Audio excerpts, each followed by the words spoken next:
নমস্কার বন্ধুরা, আজ একটি শীতের সকালে আপনাদের এই নতুন এপিসোডে আপনাদের স্বাগত।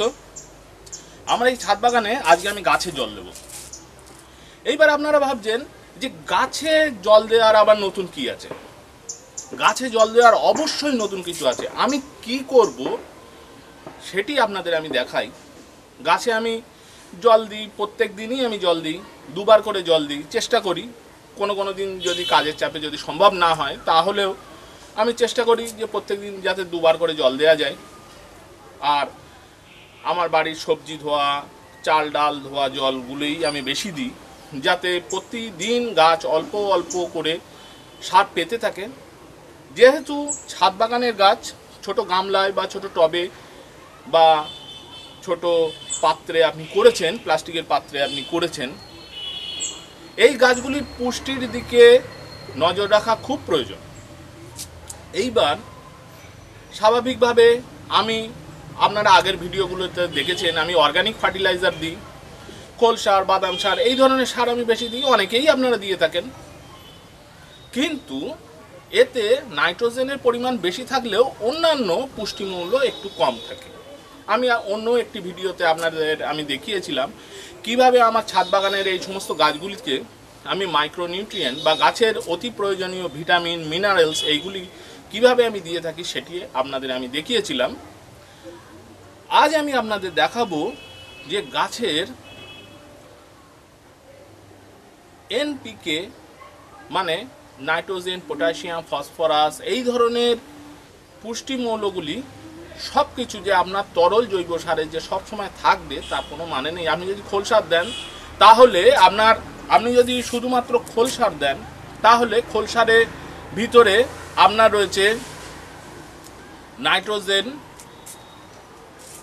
ফসফরাস, পটাশিয়াম তিনটিই আছে, কিন্তু তার মাত্রা হচ্ছে 12:1:1। তার মানে নাইট্রোজেনের পরিমাণ 12, ফসফরাস 1, পটাশিয়াম 1%। তাহলে গাছ পুরোপুরি খাদ্য পেল না। আপনি যদি কম্পোস্ট সার দেন তাতে সার অবশ্যই আছে, জৈব সার অবশ্যই আছে, কিন্তু সেই জৈব সারও যে আপনার মাত্রা, সঠিক মাত্রা সবসময় যে সমান হবে তার কোনো মানে নেই। এইবার আমি দেখব যে কিভাবে আমি আমার এই সমস্ত গাছের, ফুল গাছ বলুন, আমার সবজি গাছ বলুন, এই সমস্ত গাছের আমি খাদ্যের ঘাটতি কিভাবে মেটাই।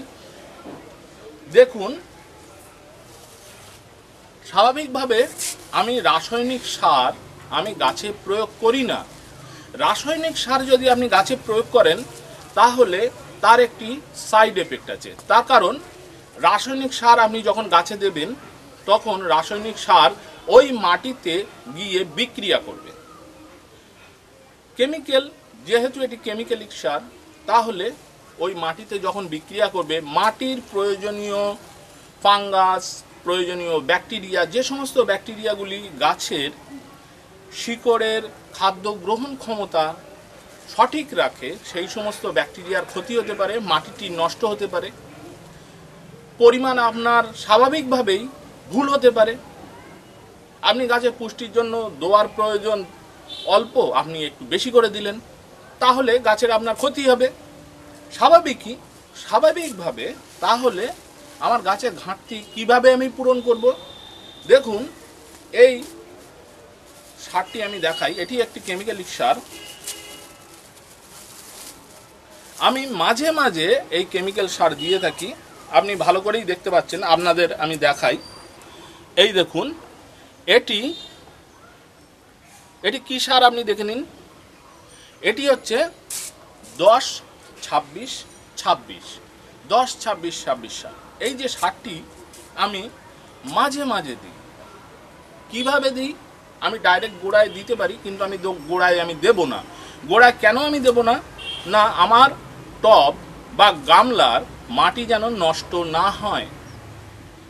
স্বাভাবিকভাবে যখনই আমি এই সারটি গাছের গোড়ায় আমি দিয়ে দেবো, এই দানাগুলি বিক্রিয়া করতে শুরু করলে আমার টবের মাটি নষ্ট হতে পারে। সেই কারণে আমি এইভাবে ডাইরেক্ট আমি গাছের গোড়ায় আমি এই সার প্রয়োগ কখনোই করি না। কি করব তাহলে? এই 10-26-26 সারকে লোকে জানে সুফলা সার হিসেবে। এতে নাইট্রোজেন 10%, ফসফরাস এবং পটাশিয়াম এই দুটির পরিমাণ আছে 26%। তাহলে 10-26-26।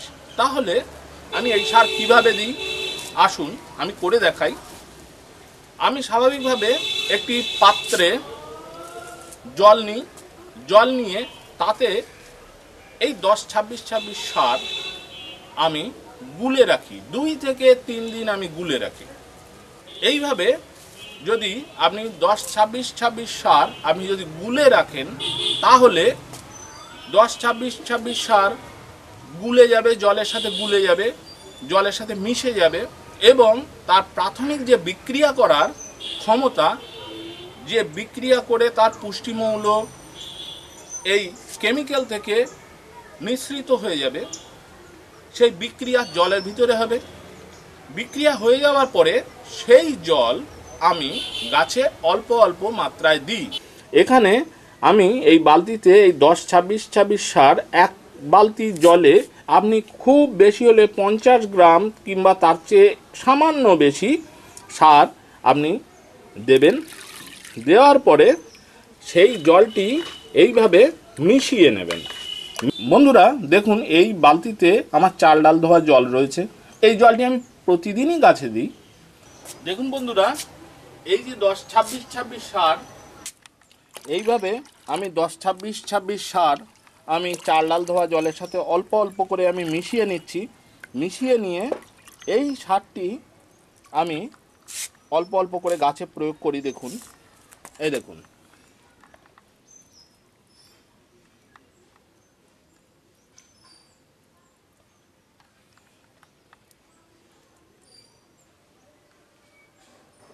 দেখেছেন আমার ছাদ বাগানের গাছ কত হেলদি, কত সুন্দর ফুল হয়ে আছে, সবজি গাছ আছে, ফুল গাছ আছে, দেখেছেন।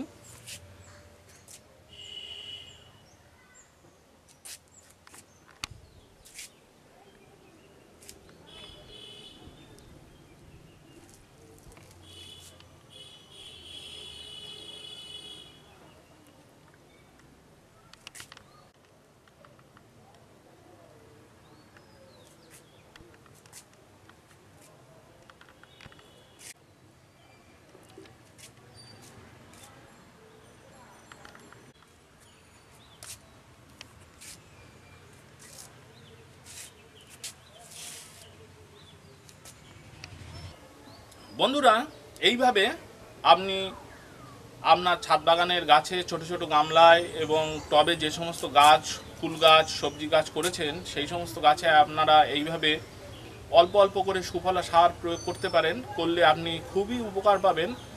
জলে গুলে সেটিকে আপনারা গাছে দিয়ে দেবেন। দিলে সত্যিই আপনার উপকার আপনি খুব তাড়াতাড়ি দেখতে পাবেন।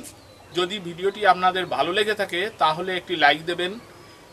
আর আমার চ্যানেলটি আপনারা যদি নতুন হয়ে থাকেন তাহলে চ্যানেলটি দয়া করে সাবস্ক্রাইব করে রাখবেন, যাতে পরবর্তী ভিডিওগুলি আপনি খুব সহজেই দেখতে পারেন। এই আশা করি আপনাদের ছাদ বাগান ফুলে ফলে সবজিতে ভরে থাক।